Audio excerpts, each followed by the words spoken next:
R all brothers from different mothers. ಹೆಂಗೆ ಅನ್ಬಿಟ್ರು ಹಂಗೆಲ್ಲ ಏನಕ್ಕೆ ಅನ್ಬೇಕಾಗಿತ್ತು? ಅದಕ್ಕೆ ಕ್ಷಮಾಪಣೆನೇ ಇಲ್ಲ, ನಾವು ಕ್ಷಮಿಸೋದು ಇಲ್ಲ. ಅಷ್ಟೊಂದು ಯಾರಿಗೆ ಏನ್ರಿ ಮಾಡಿದ್ದೀವಿ ನಾವು. ಕನಕಪುರ ಶ್ರೀನಿವಾಸ್ ಅವರು ನನ್ನ ನಿರ್ಮಾಪಕರೇ, ಕಂಠಿ ಸಿನಿಮಾ ಅವರೇ ನಿರ್ಮಾಣ ಮಾಡಿರೋದು. ಈಗ ನಿರ್ಮಾಪಕರು ನಮ್ಮ ದೊಡ್ಡವರನ್ನು ಮಾತು ಹೇಳ್ಕೊಡಿದ್ರು, ದೊಡ್ಡ ಮನುಷ್ಯ ಲೆಜೆಂಡ್ ರಾಜ್ಕುಮಾರ್ ಅವರು, ದೊಡ್ಡ ಮಾವ. ನಿರ್ಮಾಪಕರನ್ನ ಅನ್ನದಾತರು ಅಂತ ನೋಡೋದು. ಈಗಲೂ ಹಾಗೆ ನೋಡ್ತೀವಿ, ಅಷ್ಟೇ ಗೌರವದಿಂದ ನೋಡ್ತೀವಿ. ಕಲಾವಿದ್ರ ಹತ್ರ ಕೆಲಸ ಮಾಡಿಸ್ಕೋಬೇಕಾದ್ರು ಒಂಥರ ಕೆಲವು ದಿನಗಳು ಕೆಲವು ವರ್ಷಗಳ ಕಳೆದ ಮೇಲೆ ಆ ನಿರ್ದೇಶಕರ ಜೊತೆ ಕೆಲಸ ಮಾಡಿರ್ತೀರ, ಜೊತೆಗೆ ಉಂಡಿರ್ತೀರ, ಕಷ್ಟ ಸುಖ ಹಂಚ್ಕೊಂಡಿರ್ತೀರ. ಯಾವುದೋ ಒಂದು ಘಟನೆ ಇಟ್ಕೊಂಡು ಇವತ್ತು ಬಂದ್ಬಿಟ್ಟು ಅಷ್ಟು ಬೇಜವಾಬ್ದಾರಿಯಿಂದ ಮಾತಾಡಿದ್ದಲ್ಲೋ ನನಗೂ ಇಷ್ಟ ಆಗಿಲ್ಲ. ಏನೇ ಆಗಲಿ ಕಲಾವಿದರು ಎಲ್ರಿಗೂ ಒಂದು ಮನೆ, ಮಠ, ಸಂಸಾರ, ಜವಾಬ್ದಾರಿ ಎಲ್ಲ ಇರುತ್ತೆ. ಇಲ್ದಿರೋರ ಬಗ್ಗೆ ಮಾತಾಡೋದು, ಇನ್ಯಾರ್ಯಾರ ಬಗ್ಗೆನೂ ಮಾತಾಡೋದು, ಇನ್ಯಾರಿಗೋ ಏನೋ ಕಷ್ಟ ಇರುತ್ತೆ ಅವ್ರನ್ನ ಇನ್ನೂ ಒತ್ತಿ ಕೆದಕ್ಕೆ ಮಾತಾಡೋದು ಏನಕ್ಕೆ ಮಾಡಬೇಕು? ಏನಕ್ಕೆ ನಡೀತಾ ಇದೆ? ರೀಸೆಂಟಾಗಿ ಏನೋ ಬಂದಿದೆಯಂತೆ, ಮತ್ತೆ ಇದೇನೋ ನಡೀತಾ ಇದೆ. ಯಾರೇ ಆಗಲಿ ನಾವೆಲ್ಲರೂ ಕೆಲಸ ಮಾಡ್ತಿರೋದು ತಾಯಿ ಭುವನೇಶ್ವರಿಗೋಸ್ಕರ ತಾನೆ. ಕಷ್ಟ ಯಾರಿಗೆ ಬರಲ್ಲ? ಕಷ್ಟ ಬರುತ್ತೆ, ನಮಗೂ ಕಷ್ಟ ಇದೆ, ಈಗಲೂ ಕಷ್ಟ ಇದೆ, ಪರಿಹಾರ ಮಾಡ್ಕೊಂಡು ಹೋಗ್ತಾನೆ ಇದೀವಿ. ಇವ್ರನ್ನ ಅನ್ತಾ ಇದೀವ, ಬೇರೆಯವ್ರನ್ನ ಬೀದಿಗಳಿತಾ ಇದೀವ, ಬೇರೆಯವ್ರನ್ನ ಅವಮಾನ ಮಾಡಿದೀವ, ಇಲ್ಲ ತಾನೆ. ನಿರ್ಮಾಪಕರು ಹಿರಿಯರ ಸ್ಥಾನದಲ್ಲಿದ್ದಾರೆ. ಸ್ವಲ್ಪ ಆಲೋಚನೆ ಮಾಡಿ, ಯೋಚನೆ ಮಾಡಿ ಇಂಥ ಕಡೆ ಎಲ್ಲ ಮಾತಾಡೋದು ಬಹಳ ಒಳ್ಳೆಯದು. ಅಷ್ಟೇ ಅಲ್ಲ, ಬಹಳಷ್ಟು ಸೂಕ್ಷ್ಮವಾದ ವಿಚಾರಗಳು, ವ್ಯಕ್ತಿಗಳ ಬಗ್ಗೆ, ಕರ್ನಾಟಕದ ಬಹಳಷ್ಟು ಜನಗಳ ಬಗ್ಗೆ ಮಾತಾಡಿದ್ದಾರೆ. ತುಂಬ ತಪ್ಪಾಗಿ ಕಾಣಿಸ್ತಾ ಇದೆ, ತುಂಬ ತಪ್ಪಾಗಿ ಕೇಳಿಸ್ತಾ ಇದೆ. ಬಹುಶಃ ಇದು ಇಲ್ಲಿಗೆ ನಿಲ್ಲಬೇಕು. ಎಲ್ಲ ಹಿರಿಯರು ಜವಾಬ್ದಾರಿ ತೊಗೊಂಡು ನಮ್ಮ ಇಂಡಸ್ಟ್ರಿಯಿಂದ ಯಾರ್ಯಾರು ಹಿರಿಯರಿದ್ರು ಅವರೆಲ್ಲ ಬಂದು ಒಂದು ಸ್ಟೆಪ್ ತೊಗೊಂಡು ಇದನ್ನೆಲ್ಲ ನಿಲ್ಲಿಸಬೇಕು ಅಂತ ಹೇಳಲಿಕ್ಕೆ ಇಷ್ಟಪಡ್ತೀನಿ. ಇದು ಕೂಡು ಕುಟುಂಬ, ಅವಿಭಕ್ತ ಕುಟುಂಬ ಇದ್ದ ಹಾಗೆ. ಈ ಕುಟುಂಬ ಒಡಿಬಾರ್ದು, ನಾವೆಲ್ಲ ಒಗ್ಗಟ್ಟಿನಿಂದ ಇರಬೇಕು ಅಂತ ಈ ಮೂಲಕ ಕೇಳ್ಬೋದು. ಸರ್, ಅವರ ಮಾತಿನಲ್ಲಿ ನಿರ್ಮಾಪಕರ ಒಂದು ಹತಾಶೆ ಕಾಣಿಸ್ತಾ ಇದೆ. ಯಾಕಂದರೆ ಈಗಿನ ಪ್ರಖ್ಯಾತ ನಟರು ಅವರ ನಿರ್ಮಾಪಕರ ಸಂಪರ್ಕ ಸಿಗ್ತಾ ಇಲ್ಲ. ಅವರ ಹೇಳಿಕೆಯಲ್ಲಿ ಅದೇ ಇದ್ದಿತ್ತು. ಯಾರು ಸಿಗ್ತಿಲ್ಲ? ನಿರ್ಮಾಪಕರ ಸಂಪರ್ಕಕ್ಕೆ ಪ್ರಖ್ಯಾತ ನಟರು ಸಿಗ್ತಾ ಇಲ್ಲ ಅಂತ ಅವರ ಹತಾಶೆಯಲ್ಲಿ ಇದೆ ಹೇಳ್ತೀವಿ. ಸರ್, ಯಾವ ನಟರು ಅಷ್ಟು ಕೆಟ್ಟವರಲ್ಲ ಸರ್.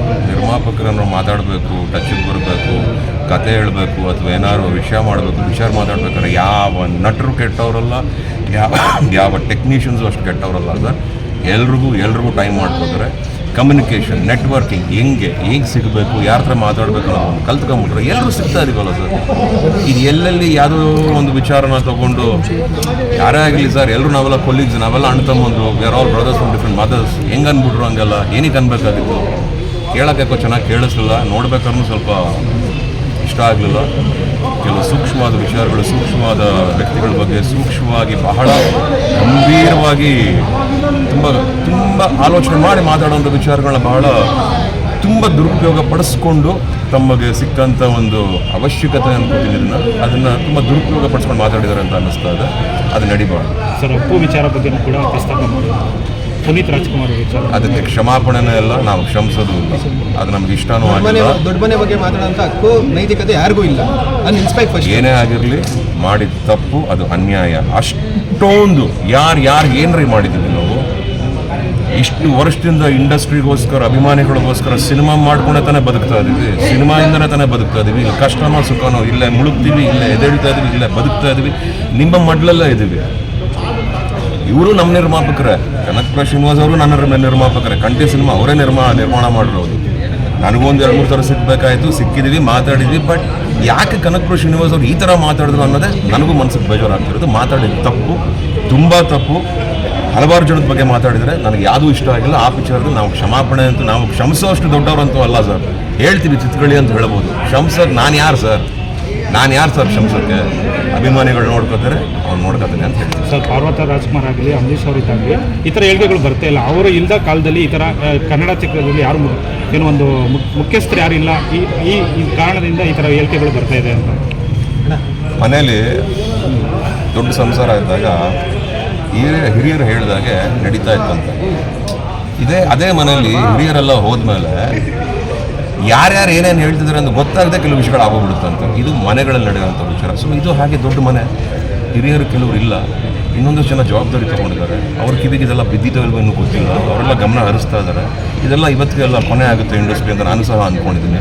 ನಮ್ಮ ಅಪ್ಪಾಜಿನೂ ಕೇಳಿದೆ, ಭಾಳ ದೊಡ್ಡ ನಿರ್ಮಾಪಕರು ನಮ್ಮ ತಂದೆ, ಅವ್ರನ್ನೂ ಸಹ ಪ್ರಶ್ನೆ ಕೇಳಿದ್ದೀನಿ, ಒಪ್ಪಿಸಿದ್ದೀನಿ ಪ್ರಶ್ನೆನ. ಇದೆಲ್ಲ ನಿಲ್ಲಬೇಕು ಅಂತ ಕೇಳ್ಕೊತಾ ಇದ್ದೀವಿ. ನೋಡೋಣ, ಇಷ್ಟು ಮಾತ್ರ ಮಾಡ್ಬೋದು ಸರ್. ಇದಕ್ಕಿಂತ ಜಾಸ್ತಿ ಕಾನೂನಿದೆ, ನೋಡ್ಕೋತಾರೆ ಸರ್. ಅಲ್ಲ, ಕಂಪ್ಲೇಂಟನ್ನು ಕೊಟ್ಟಿರ್ಬೇಕಂತೆ ಅವ್ರು ನೋಡ್ಕೋತಾರೆ ಅಂತ ಹೇಳ್ತೀವಿ.